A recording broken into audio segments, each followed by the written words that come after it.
அரசியல் பேசுவது கிடையாது, அரசியல் மாநாடும் கிடையாது, அரசியல் நடவடிக்கையும் கிடையாது.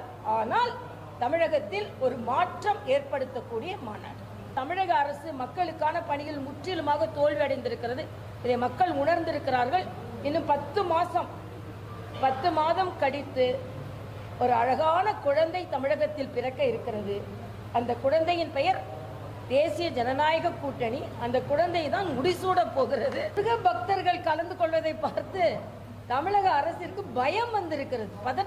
இனிமேல் இந்துக்களை பாராபட்சமாக தமிழக முதலமைச்சர் நடத்த முடியாது. ஆனால் இன்றைய காலகட்டத்தில் நான் மறுபடியும் சொன்ன மாதிரி முருகன் மாநாட்டில் அரசியல் பேசுவது கிடையாது, அரசியல் மாநாடும் கிடையாது, அரசியல் நடவடிக்கையும் கிடையாது. ஆனால் தமிழகத்தில் ஒரு மாற்றம் ஏற்படுத்தக்கூடிய மாநாடு. இன்னைக்கு மத்திய அரசு சொல்லுகிறது 3 மாதத்திற்கான அரிசியை வாங்கி வைத்துக் கொள்ளுங்கள், மக்களுக்கு கொடுங்கள்னா ஒரே மாநிலம் கொடுக்காத மாநிலம் தமிழக அரசு. என்னது அதுக்காக பணியாட்கள் இல்லைன்றாங்க, ரேஷன் கடையில் இடம் இல்லைன்றாங்க. அதனால தமிழக அரசு மக்களுக்கான பணிகள் முற்றிலுமாக தோல்வி அடைந்திருக்கிறது. இதை மக்கள் உணர்ந்திருக்கிறார்கள். இன்னும் 10 மாதம் கழித்து ஒரு அழகான குழந்தை தமிழகத்தில் பிறக்க இருக்கிறது. அந்த குழந்தையின் பெயர் தேசிய ஜனநாயக கூட்டணி. அந்த குழந்தை தான் முடிசூட போகிறது. ஆனா முருக பக்தர்கள் கலந்து கொள்வதை பார்த்து தமிழக அரசிற்கு பயம் வந்திருக்கிறது, பதற்றம் வந்திருக்கிறது.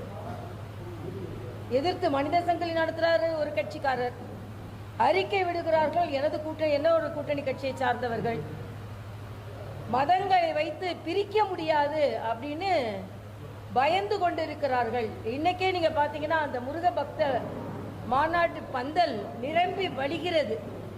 இனிமேல் இந்துக்களை பாராபட்சமாக தமிழக முதலமைச்சர் நடத்த முடியாது. ஏன் இதை சொல்கிறேன் என்றால் 3000 குடம் சீக்கிரம் வாங்க பார்த்தீங்களா 3000 குடமுழுக்கு நடத்தப்பட்டிருக்கிறது. ஒரு குடமுழுக்குல கூட முதலமைச்சர் கலந்து கொள்ளவில்லை. ஒன்று, தீபாவளி, விநாயகர் சதுர்த்தி பண்டிகைகள் வருகிறது. ஒரு பண்டிகைக்கு கூட முதலமைச்சர் வாழ்த்து தெரிவிக்க. முடக்குவாதம், மூலம் உள்ளிட்ட நோய்களுக்கு சிறப்பு சிகிச்சை பெற ஸ்ரீவித்யா சித்தா மற்றும் வர்மா மருத்துவமனை, அரியலூர்.